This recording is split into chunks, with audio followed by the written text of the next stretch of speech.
오늘 이 시간에는 야곱의 첫 번째 아내인 레아에 대해서 살펴보려고 하는데요. 레아를 알기 위해서는 먼저 남편인 야곱을 알아야 합니다. 야곱은 이삭의 둘째 아들입니다. 이삭의 첫째 아들이 에서고 그리고 둘째 아들이 이제 야곱인데요. 아버지 이삭은 장자인 에서를 사랑했고 어머니 리브가는 차자인 야곱을 사랑했습니다. 그렇게 살다가 이 가정이 완전히 분열되는 그런 사건이 하나가 발생하는데요. 그 사건이 바로 야곱이 아버지와 형을 속여서 장자의 축복을 받아낸 사건입니다. 아버지 이삭이 나이가 많아서 눈이 어두워져서 앞을 잘 보지 못할 때 어머니 리브가와 둘째 아들 야곱이 짜고 아버지 이삭이 앞을 잘 보지 못하는 약점을 이용해서 감쪽같이 속인 거예요. 야곱이 몸에 염소 새끼의 털을 붙이고 자신이 에서인 것처럼 그렇게 꾸미고 들어가서 아버지에게 장자의 축복을 받아낸 것입니다. 이 사건이 결국 가정의 파국으로 이어지는데요. 뒤늦게 이 사실을 안 형 에서가 가만히 있을 리가 없죠. 이 교활한 동생이 나와 아버지를 속이고 내가 받아야 될 장자의 축복을 가로챘다 생각하니 이제 동생 야곱을 진짜 죽이려고 합니다. 그래서 결국 야곱은 외삼촌 라반의 집으로 급히 도망을 가게 돼요. 외삼촌 라반의 집으로 도망간 야곱이 이제 외삼촌 집에서 약 한 달 동안을 머물며 일을 열심히 하자 옆에서 일을 잘하는 모습을 지켜보았던 그 외삼촌 라반이 이제 야곱에게 정식 계약을 체결하자고 제안을 하죠. 야곱에게 근로계약과 연봉 협상을 먼저 제안하는 것입니다. 그러자 야곱은 그 순간을 놓치지 않고 둘째 딸을 자신에게 줄 것을 요구합니다. 라반에게는 두 딸이 있었는데요. 언니가 레아였고 동생이 라헬이었습니다. 언니 레아는 외모가 별로인데 반해서 동생 라헬은 야곱이 첫눈에 반할 만큼 아주 예뻤습니다. 이것은 추측이 아니라 성경에 기록되어 있는 말씀입니다. 그래서 여자 화장품 브랜드도 보면 라헬은 있어도 레아는 없어요. 외삼촌 라반이 이제 야곱에게 연봉 협상을 제안했을 때 야곱은 둘째 딸 라헬을 요구하면서 7년을 베팅합니다. 이 정도의 여인이라면 결혼 지참금으로 7년 연봉 정도는 줘야 할 것 같다고 생각했던 것 같습니다. 7년 동안 무료로 봉사할 테니 둘째 딸 라헬을 달라고 하자 이 외삼촌 라반이 즉각 그 제안을 수락합니다. 그래서 계약이 성사되고 그때부터 야곱은 7년 동안 열심히 일해요. 성경에 보니까 이 야곱이 라헬을 사랑하는 마음에 7년을 며칠같이 여기며 일했다 이렇게 표현이 되어져 있습니다. 우리가 이제 이런 표현을 보면 야곱이 라헬이라는 여인을 얼마나 사랑했는지를 이제 짐작할 수 있는 거죠. 그렇게 7년이라는 시간이 다 채워져서 드디어 이제 그날이 된 거예요. 결혼식이 이루어지는데요. 그 시대 결혼식은 지금 우리가 하는 결혼식과 많이 다릅니다. 결혼식이 한 일주일 정도의 긴 잔치로 진행이 되었고요. 신랑은 하객들과 술을 마시고 잔치를 즐기다가 첫날 밤이 되어서야 신부를 맞이할 수 있었습니다. 야곱은 사랑하는 라헬과 그렇게 꿈에 그리던 이제 신혼 첫날 밤을 보냈고 다음날 아침이 되었을 때 야곱은 경악을 합니다. 옆에 누워있던 여인이 라헬이 아니라 언니 레아였기 때문입니다. 외삼촌 라반에게 속은 거예요. 라반이 신부를 바꿔치기 한 것입니다. 의도적으로 첫째 딸 레아를 시집 보내기 위해서 그 레아를 라헬처럼 꾸며서 신방에 넣어준 거예요. 야곱은 감쪽같이 속았고 그것을 이제 뒤늦게 알고 야곱이 흥분해서 그 길로 라반을 찾아가서 따지는데요. 그 장면을 한번 보겠습니다. 25절 한번 볼까요? 오늘 본문 말씀이 31절부터인데 조금만 앞으로 가셔서 25절을 보겠습니다. 자, 25절입니다. 잘 보세요. 야곱이 아침에 보니 레아라 라반에게 이르되 외삼촌이 어찌하여 내게 이같이 행하셨나이까? 내가 라헬을 위하여 외삼촌을 섬기지 아니하였나이까? 외삼촌이 나를 속이심은 어찌 됨이니까? 이렇게 지금 격분해서 항의하고 있습니다.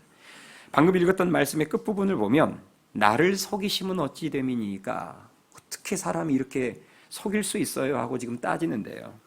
사실 여러분이 방금 설교 말씀 앞부분을 통해서 들으셨던 것처럼 남을 먼저 속였던 사람은 야곱입니다. 사람은요, 자기가 당해봐야 지난날 자기가 저지른 범죄가 얼마나 큰 죄인지를 알게 됩니다. 자기가 당해봐야 아무 생각 없이 남에게 주었던 상처가 얼마나 아픈 것이었는지를 알게 되는 거예요. 자기가 과거에 아버지를 속였을 때와 지금 상황이, 자기가 속았을 때와 이 상황이 굉장히 흡사합니다.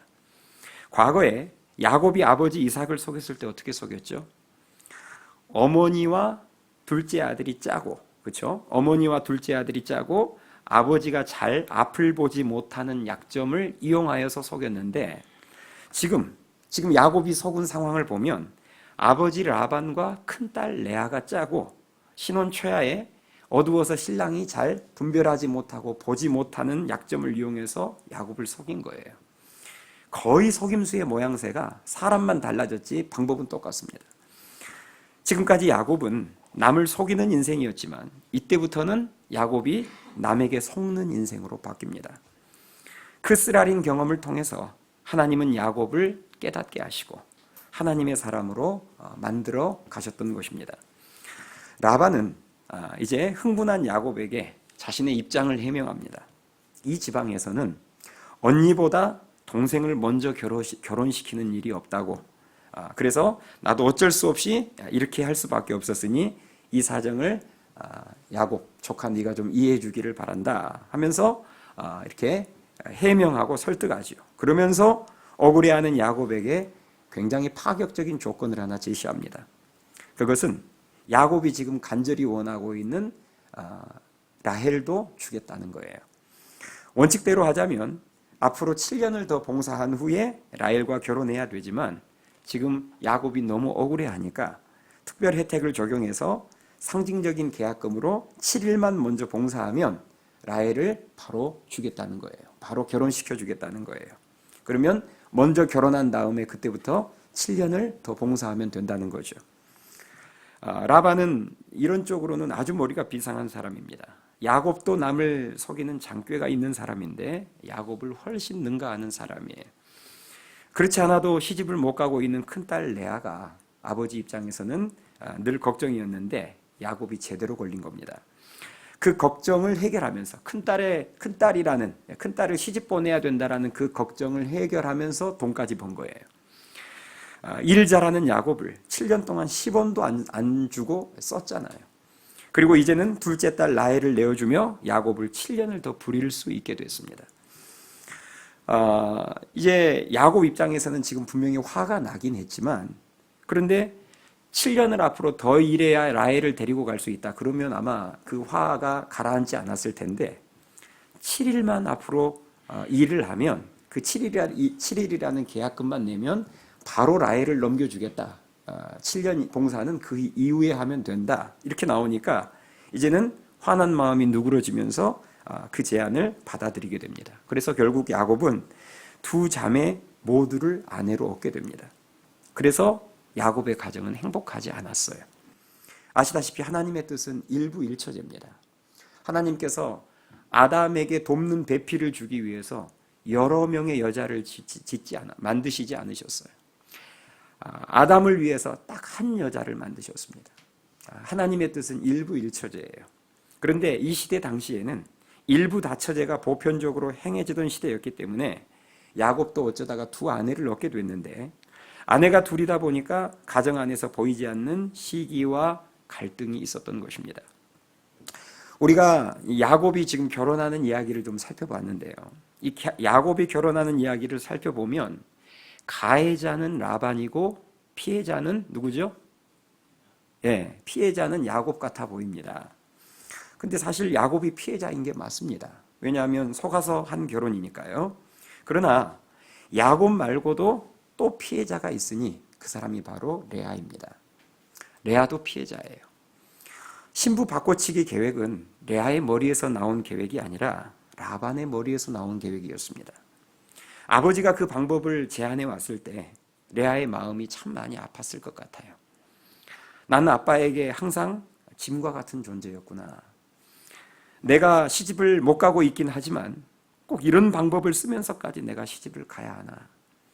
나는 이런 방법을 쓰지 않으면 영원히 결혼할 수 없는 사람인가. 아마 레아 마음속에 별의별 생각이 다 들었을 것입니다.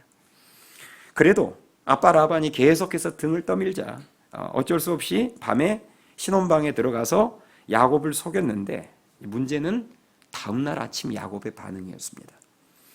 함께 잔 사람이 라헬이 아니라 자신임을 확인한 그 야곱이 막 아침에 일어나자마자 소리를 지르고 경악을 하면서 득달같이 아버지를 찾아가서 항의하는 모습을 볼 때 레아의 마음이 어땠을 것 같습니까?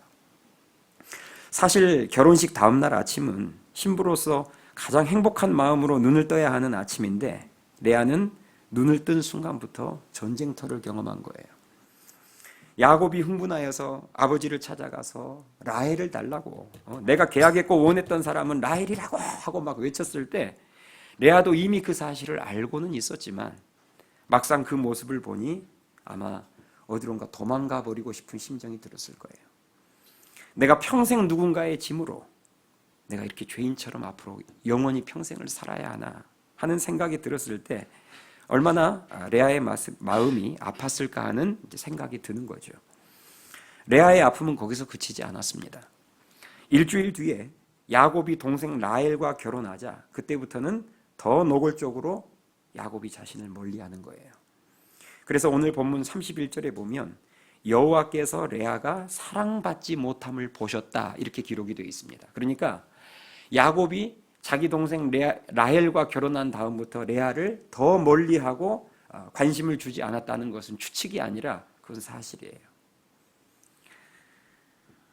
야곱이 동생 라헬과 결혼한 후에 레아의 삶은 더 비참해져 버린 것입니다. 사실 레아는 야곱과 결혼하기 전에도 열등감 속에서 살았을 거예요. 하나님은 중심을 보지만 사람은 외모를 봅니다. 세상이 오직 외모만을 보면서 동생만을 주목했을 때 여러분 당연히 같은 자매인데 옆에서 열등감이 느껴지는 거죠. 뭐 동네 사람들이 또 이렇게 입김이 센 막 아줌마들이 막 그 안 좋은 소리가 좀 안 들렸으면 좋은데 저 집안에는 언니만 없었으면 둘째는 이미 시집 가고도 남았을 텐데 뭐 그런 말들이 있죠. 뭐 앞에서 똥차가 막고 있어서 뒤에 있는 고급 세단이 못 빠지고 있다. 막 이런 말들이 막 이 동네에서 들려올 때면 이 레아는 자신이 라헬의 언니로 태어난 것이 원망스러웠을 것입니다. 그런데 이제는 한 남자를 같은 남편으로 둔 경쟁자가 되어버린 거예요. 사실 경쟁 자체가 안 됩니다. 야곱의 시선과 사랑은 항상 라헬에게로 향해 있었으니까요. 그래서 레아는 결사적으로 하나님께 매달립니다. 자신의 마음을 알아주고 불쌍히 여겨주실 분은 하나님밖에 없거든요. 그러나 라헬은 입장이 좀 다르죠. 남편이 온전히 자기 편이었고 항상 남편의 사랑이 있었기 때문에 레아처럼 하나님께 간절히 매달리지 않았습니다. 그러자 놀라운 역전의 상황이 벌어져요. 31절 말씀 보세요. 31절 말씀 우리 한 목소리로 같이 읽겠습니다. 31절 시작. 여호와께서 레아가 사랑받지 못함을 보시고 그의 태를 여셨으나 라헬은 자녀가 없었더라. 아멘. 자, 하나님께서 이렇게 야곱 가정에 태의 문을 열어주셨는데 레아를 먼저 열어주신 거예요. 그래서 하나님이 레아에게 먼저 아들을 안겨주신 것입니다. 이 시대 당시는요, 지금하고 많이 다릅니다. 지금은 과거와 같지 않잖아요. 지금은 여자가 아들이 아닌 딸을 낳아도 이제는 별 문제가 되지 않습니다. 우리 과거에 남아 선호 사상이 강했던 그 시대에나 아들을 못 낳는 게 문제가 됐지, 지금 이 시대에는 아들을 낳든 딸을 낳든 이제 막 그것 때문에 구박하고 차별하는 시대는 많이 지난 것 같아요. 또 여자가 임신을 요즘 시대는 여자가 임신을 못해도 이제는 과거에는 여자가 임신을 못하면 온전히 여자 책임 쪽으로 몰고 갔지만 지금 이 시대에는 이제는 의학이 이렇게 많이 발달해서 이제는 임신 못하는 게 단순히 여자 책임만이 아니라 남자도 책임일 수 있다. 남자가 이유가 될 수 있다라는 것을 우리들은 알고 있습니다. 그러나 이 시대는 그렇지 않았다는 거죠. 이 시대는 여자가 결혼을 해서 아들을 못 낳으면 전적인 여자의 책임이었고 가문의 수치로 여겼습니다. 우리나라 그 사극의 분위기를 여러분들이 생각하시면 돼요. 일부 다처제의 사회 속에서 다른 부인들보다 먼저 아들을 낳는다는 것은 엄청난 점수를 따는 것이고 막강한 경쟁력을 갖는 것이었습니다. 결혼 후에 레아와 라헬의 보이지 않는 시기와 경쟁이 있었는데 게임 스코어 1대 0이 된 거예요. 그러자 레아는 그 첫 아들의 이름을 이렇게 짓습니다. 32절 말씀 볼까요? 32절. 자, 32절 말씀 잘 보세요. 레아가 임신하여 아들을 낳고, 이게 첫 아들이에요. 그 이름을 뭐라고 했다고요? 루벤이라. 자, 루벤 앞에 작은 일자가 혹시 보이세요? 조금 괜찮은 성경을 쓰고 있는 분들은 루벤 앞에 작은 일자가 보일 거예요. 그러면 나눠주 그 페이지 맨 아래로 내려가면 1 해가지고 보충 설명이 나옵니다. 자, 뭐라고 나왔죠? 설명이? 보라 아들이라. 그러니까 무슨 말이냐면 루벤이라는 이름의 뜻이 뭐라고요? 보라 아들이라, 이런 뜻이라는 거예요. 첫째 아들 이름을 그렇게 지었어요. 여러분, 첫째 아들을 낳아놓고 이름을 보라 아들이라, 이 말에서 여러분 엄청난 자랑과 자부심이 느껴지지 않습니까? 왜 이런 거 있죠? 세상이여 나를 주목하라. 내가 먼저 아들을 낳았다. 봐라. 지금 이런 내용이에요. 아들 이름이, 첫 번째 아들 이름이. 그런데 이 첫째 아들을 낳고 루벤이라 이름을 짓고 난 다음에 레아의 해석이 중요합니다.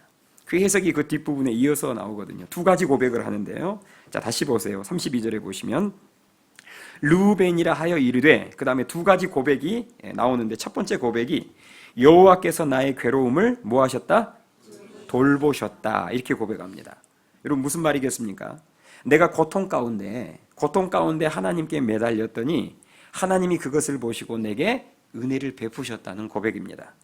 여기까지는 참 고백이 좋았는데 문제는 그 다음 고백이에요. 그 다음 보세요. 자, 여호와께서 나의 괴로움을 돌보셨다 하셨으니 이제는 내 남편이 나를 뭐하리로다? 사랑하리로다 하였더라. 이렇게 나옵니다. 자, 지금 이 마지막 고백이 뭐냐면, 이제는 첫째 아들을 낳고 이제는 게임 스코어가 1대 0이 됐기 때문에 이제는 남편도 나에게 시선을 줄 것이다. 나에게 사랑을 줄 것이다. 여러분, 우리는 이 레아의 고백 속에서 레아가 그동안 얼마나 남편의 사랑과 인정에 굶주려 있는지를 엿볼 수 있게 됩니다. 그런데 안타까운 것은 첫째 아들 르우벤을 낳았어도 야곱이 별다른 사랑을 레아에게 주지 않았다는 것입니다. 그러니까 이것은 자신의 그냥 착각으로 끝났어요. 내가 첫째 아들을 낳으면 드디어 이제 남편을 빼앗아 올 수 있겠지, 남편의 사랑이 나에게 오겠지, 그렇게 기대해야 했는데 실제 그렇게 이루어지지 않았습니다. 착각이었던 거예요. 참 놀라운 것은 그럼에도 불구하고 레아는 하나님과 남편을 향해서 원망 불평을 하지 않았다는 것입니다. 이게 이제 라헬과 대조되는 부분이에요. 라헬은요, 이 둘째 라헬은 진짜 한 손가락 하거든요. 라헬이. 이건 제 추측이 아니라, 괜히 이쁘니까 제가 추측해서 그렇게 생각한 게 아니라 진짜 라헬은 한 손가락이에요. 한번 볼까요? 30장 1절을 한번 보겠습니다. 자, 30장 1절 말씀. 자, 30장 1절에 가면 드디어 라헬 이야기가 나오는데요. 자, 1절 보세요. 라헬이 자기가 야곱에게서 아들을 낳지 못함을 보고 그의 언니를 시기하여 야곱에게 이르되 내게 자식을 낳게 하라. 그렇지 아니하면 내가 죽겠노라. 이렇게 말하고 있습니다. 여러분, 지금 아들을 못 낳은 게 남편의 책임은 아니잖아요. 그렇죠? 그런데 지금 남편에게 지금 이렇게 원망하면서 대드는 모습을 보세요. 그리고 죽어버리겠다는 극단적인 말을 함부로 막 하는 모습을 보면 정말 라헬은 한성가라는 사람이에요. 아무튼 얼굴값을 좀 해요. 그래서 이런 라헬의 모습에 비하면 언니 레아는 상당히 성품이 훨씬 더 곱고 이런 라헬에 비하면 좀 더 성인이었던 것 같아요. 첫째를 낳고 남편의 변화가 안 보여도, 기대했던 남편의 모습이 안 보여도 원망 불평하는 모습을 성경 속에서 찾아볼 수가 없습니다. 그러자 하나님께서 레아에게 둘째 아들도 주세요. 자, 33절 말씀 보세요. 33절에 보시면 그가 다시 임신하여 아들을 낳고 이르되 여호와께서 내가 사랑받지 못함을 들으셨으므로 내게 이 아들도 주셨다 하고 그의 이름을 뭐라고 했다고요? 시몬이라. 둘째 아들 이름이 시몬이었어요. 근데 거기 보면 이라는 번호가 붙어 있죠. 그러면 시몬의 뜻이 뭐라고 나와 있죠? 들으심. 그러니까 시몬의 뜻은 하나님이 들으셨다는 뜻이에요. 들으셨다. 그러니까 자신이 첫째 아들을 낳아도 첫째 아들을 낳았음에도 불구하고 사랑받지 못했던 그 고통 가운데 하나님께 외쳤던 그 부르짖음을 하나님께서 들어주셨다는 거죠. 그래서 둘째 아들 이름을 김들음, 김응답 이렇게 지금 지은 거예요. 이제 레아와 라헬은 게임 스코어 2대 0이 됐습니다. 그 후로 하나님은 레아에게 셋째 아들도 주셨어요. 자, 34절 말씀 보세요. 34절에 보시면 그가 또 임신하여 아들을 낳고 이르되 내가 그에게 새 아들을 낳았으니 내 남편이 지금부터 나와 연합하리로다 하고 그의 이름을 뭐라 하였으며 레위라 하였으며 또 나눠주를 보세요. 뜻이 뭐죠? 연합함. 방금 그 고백했지요. 이제는 내 남편이 나와 연합하리로다 라는 의미로 아들 이름을 연합이라는 뜻을 가진 레위라 지었다. 이렇게 성경이 기록하고 있습니다. 그러니까 이제 이런 기대인 거죠. 이제 아들을 한 명도 아니고 두 명도 아니고 셋씩이나 가졌기 때문에 이제 남편은 확실히 나하고 연합할 것이다. 이제 이런 기대와 소망이 들어있는 이름입니다. 그렇다면 셋째를 낳은 후에, 셋째 레위를 낳은 후에 정말 야곱의 마음이 레아에게로 돌아섰을까? 진짜 이제 이 야곱이 레아와 연합하게 됐을까? 안타깝게도 그렇지가 않습니다. 이때부터 셋째를 낳은 이후부터 남편 야곱이 레아에게 마음을 돌이켰다, 레아를 사랑했다라는 기록은 아무리 찾아봐도 없습니다. 레아는 그동안 아들 셋을 낳으면서 누구의 변화를 기대했어요? 남편의 변화를 기대했는데 그렇게 되지 않았습니다. 전혀 변하지 않았어요. 그러면 레아가 더 불행해졌느냐? 그렇지도 않았습니다. 아들 셋을 낳는 동안 사실 남편의 변화를 기대했지만 남편은 변화되지 않았어요. 그런데 놀라운 것은 자신이 변화된 거예요. 아들 셋을 낳는 과정 가운데 자신이 변화된 겁니다. 자신이 깨달은 거예요. 난 이제까지 내 삶의 행복이 남편의 사랑에 달려있는 줄 알고 거기에 목을 매며 살았는데, 그래서 그 남편의 사랑을 얻기 위해서 하나님께 간절히 기도했고 그래서 아들을 셋이나 얻었는데 이제는 안 거예요. 내 삶의 행복이 결코 남편에게 달려있지 않다는 것을, 내 삶의 진정한 행복을 가져다 주실 수 있는 분은 남편이 아니라 하나님이라는 것을 깨달은 것입니다. 모두가 다 외모만 보면서 나를 외면할 때에도 여전히 나를 사랑해 주시며 나의 기도에 신실하게 응답해 주시는 그 하나님의 은혜와 사랑을 새 아들을 낳는 과정 가운데 레아가 깨달은 거예요. 이 귀한 하나님의 사랑을 놓치고 이제까지 그 남편의 사랑, 사람의 인정만을 구했던 자신의 어리석음을 이제야 깨달은 것입니다. 그래서 레아는 넷째를 낳고부터는 아들의 이름이 확 바뀝니다. 자, 35절 말씀 볼까요? 35절. 그가 또 임신하여 아들을 낳고 이르되 내가 이제는 누구를 찬송하리로다? 여호와를 찬송하리로다 하고 이로 말미암아 그가 그의 이름을, 넷째 아들 이름이 뭐라고 나오죠? 유다라 하였고, 자 4번이라고 적혀져 있을 텐데 나눠줘 보세요. 뜻이 뭐죠? 찬송함. 여호와를 찬송하리로다라는 의미로 아들 이름을 유다라 지었다는 거예요. 그리고 출산의 시즌 1이 여기서 이제 끝이 납니다. 자, 지금 우리가 이제 이 넷째 아들을 낳는 장면을 좀 주목해서 봐야 될 것은, 셋째 아들을 낳을 때까지는 계속해서 누구 이야기가 반복해서 나왔냐면 남편이에요. 이제는 남편이 나를 사랑할 것이다. 이제는 남편과 연합할 것이다. 그런데 넷째 아들을 낳는 순간부터는 남편이라는 단어를 찾아볼 수가 없습니다. 이제는 여호와의 이름이 나와요. 내가 여호와 하나님을 찬송하리로다 해서 이름을 찬송이라는 뜻을 가진 유다로 짓습니다. 여러분, 그동안 기도하면서 하나님이 응답 주셔서 첫째 아들을 갖고 둘째 아들을 갖고 셋째 아들을 갖는 동안 자신을 향한 하나님의 놀라운 사랑을 깨달은 거예요. 그래서 이제 레아의 마음은 그 하나님의 사랑으로 가득 채워졌던 것입니다. 그렇게 되자 남편에 대한 집착으로부터 자유케 되어진 거예요. 그리고 이제 오직 하나님만 바라보며 하나님만 찬양하는 모습을 우리들은 확인할 수 있게 됩니다. 여러분, 그렇습니다. 우리가 하나님과 멀어질수록 세상의 것에 집착하게 되어 있습니다. 우리의 공허한 마음을 세상에 썩어질 것으로, 그리고 영원하지 못한 사람의 사랑과 인정으로 자꾸 채우려고 하는 거죠. 그러나 인생을 좀 살아보신 분들은 아실 것입니다. 우리의 공허한 마음을 충분히 채워줄 수 있는 것은 세상에는 없습니다. 아무리 훌륭한 배우자라도 내 마음 다 채워줄 수 없어요. 그런 분 있으면 한 분이라도 좀 저한테 와서 간증 좀 해주세요. 내 배우자는 너무 훌륭해서 내 공허한 마음을 다 흘러넘치게 채워주고도 남는다는 배우자 있으면 저한테 한번 좀 와서 간증해 주세요. 저는 이제까지 그런 사람 본 적이 없습니다. 여러분이 아무리 훌륭한 배우자를 만나도 그 배우자가 절대 우리 인간 마음의 공허함을 다 채워줄 수 없습니다. 그 배우자가 영원히 나와 함께 해줄 수도 없고요. 내가 먼저 떠나든지 그가 먼저 떠나든지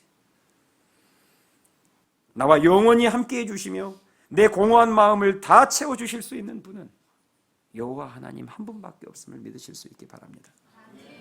레아가 셋째를 낳는 과정 가운데 그것을 깨달은 거예요. 그래서 그 놀라운 하나님의 사랑으로 그 기뻤던 마음의 상처가 치유되기 시작한 것입니다.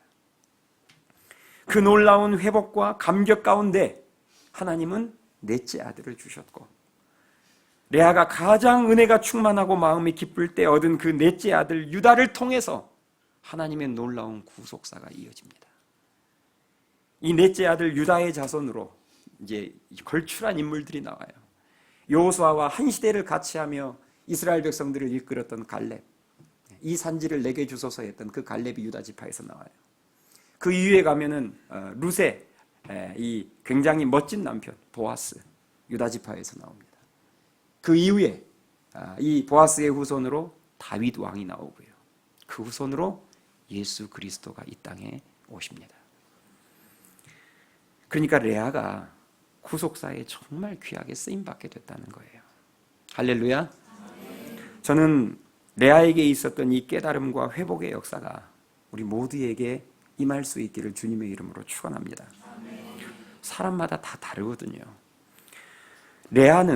레아에게 있어서 레아가 내 인생의 행복은 여기에 달려있다라고 생각했던 것, 물론 그것은 잘못된 생각이고 착각이었지만 레아는 내 남편의 사랑과 인정에 내 인생의 참된 행복이 거기에 달려있다라고 생각하고 거기에 목을 매는 인생을 살았어요. 그러나 사실은 그것이 아니었습니다. 오늘 저녁에 제가 이제 밤예배 때 살펴보겠지만 사실 이 남편의 사랑을 정말 독차지했던, 듬뿍 받았던 라헬의 삶이 그러면 행복해야 되잖아요. 레아 생각대로 하자면 남편의 사랑을 독차지했던 라헬의 삶은 정말 남부러울 것 없이 행복했어야 맞는데, 오늘 밤에 보면 아시겠지만 라헬이 여러분 그렇게 항상 행복했던 여자가 아닙니다. 아까 우리 잠깐 봤지요. 시기 질투에 사로잡혀서 남편에게 눈 부릅뜨고 원망하고 달라들고 나 죽어버리겠다 그러고, 무슨 말인지 아시겠어요? 우리 생각에는 그것만 얻으면 내가 행복해질 것 같아도 그게 아니더란 말입니다. 사람마다 그게 달라요. 어떤 사람은 그게 배우자의 사랑이고 또 어떤 사람은 그것이 많은 재산입니다.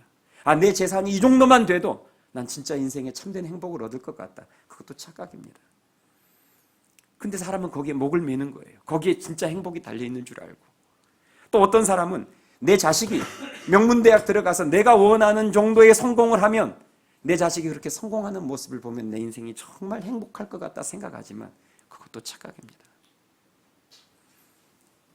또 어떤 사람은 자신의 화려한 스펙과 경력과 높아지는 지위가 참된 행복을 가져다 줄 것이라 생각하며 거기에 목을 매기도 합니다. 그것도 착각이에요. 이게 사람마다 다 다르다고요. 중요한 것은 거기에 방금 제가 여러분들에게 말씀드린 것들에 우리 인생에 참된 행복이 달려있지 않다는 것입니다. 레아처럼 어떤 계기를 통해서 하나님의 사랑을 우리들이 진짜 깨달을 때 위대한 시선의 전환이 있게 되면서 그 집착했던 것으로부터 자유케 되더라는 말입니다.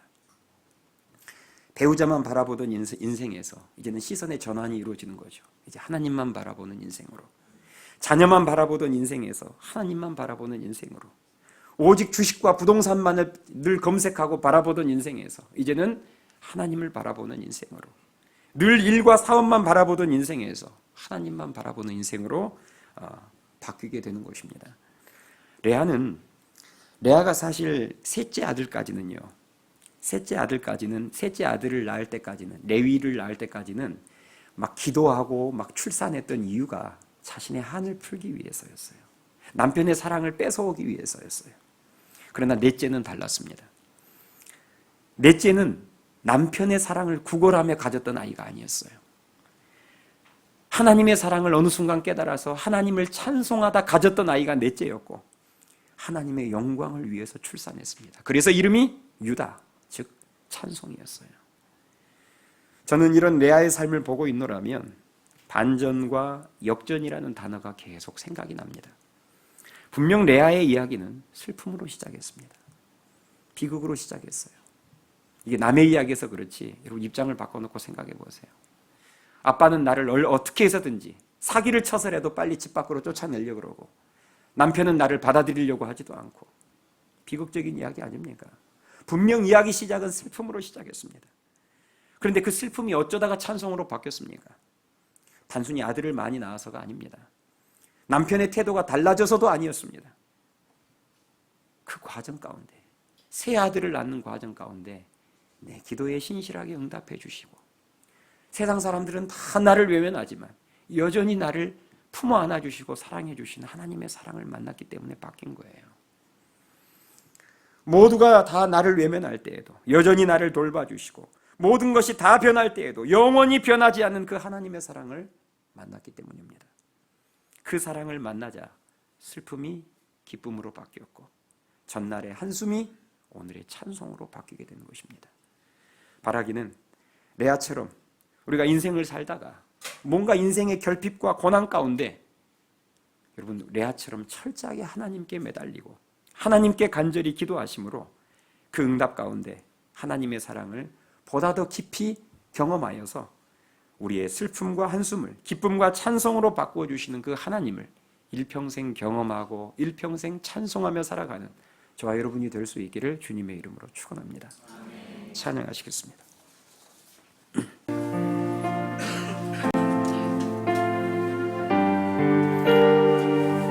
우리 오늘 레아의 신앙, 레아의 고백 생각하면서 다 같이 찬송합시다. 고달픈 삶의 은혜도 무뎌지고 곧 사라질 것에 내 맘 두네. 헛되고 헛된 것들을 바라보며 그 은혜를 놓치며 살았네. 주어진 삶을 묵묵히 살아가며 날 붙드신 주 예수를 보내. 사망 가운데 놓여진 나의 삶을 날 건지신 그 이름 예수. 나의 한숨을 바꾸셨네. 주를 향한 노래로, 소망의 노래로 나의 눈물을 거두신 주 예수 이름 안에 살게 하소서. 처음부터 다시 고백합니다. 고달픈 삶의 은혜도 무뎌지고 곧 사라질 것에 내 맘 두네. 사라질 것에 내 맘 두네.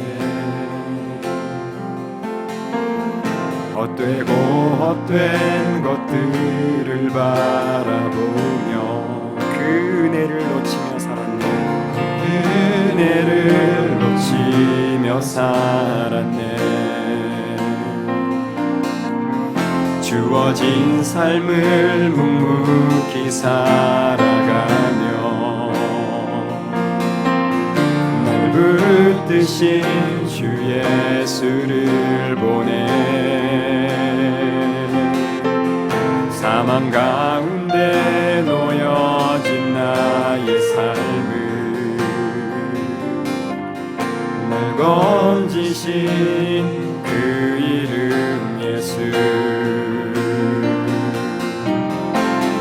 나의 안숨을 바꾸셨네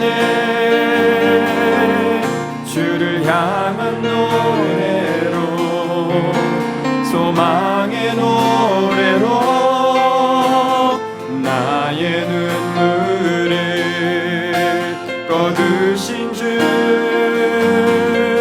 예수 이름 안에 살게 하소서 나의 한숨을 바꾸셨네 나의 한숨을 바꾸셨네 주를 향한 노래로 소망의 노래로 나의 눈물을 거두신 주 예수 이름 안에 살게 하소서 나의 한숨을 바꾸셨네 나의 한숨을 바꾸셨네 주를 향한 노래로 소망의 노래로 소망의 노래로 나의 눈물을 거두신 주 예수 이름 안에 살게 우리 믿음을 실어 다시 한번 고백합니다 나의 한숨을 바꾸셨네 나의 한숨을 바꾸셨네 주를 향한 노래로 소망의 노래로 소망의 노래로 나의 눈물을 거두신 주 예수 이름 안에 살게 하소서 이름 안에 살게 하소서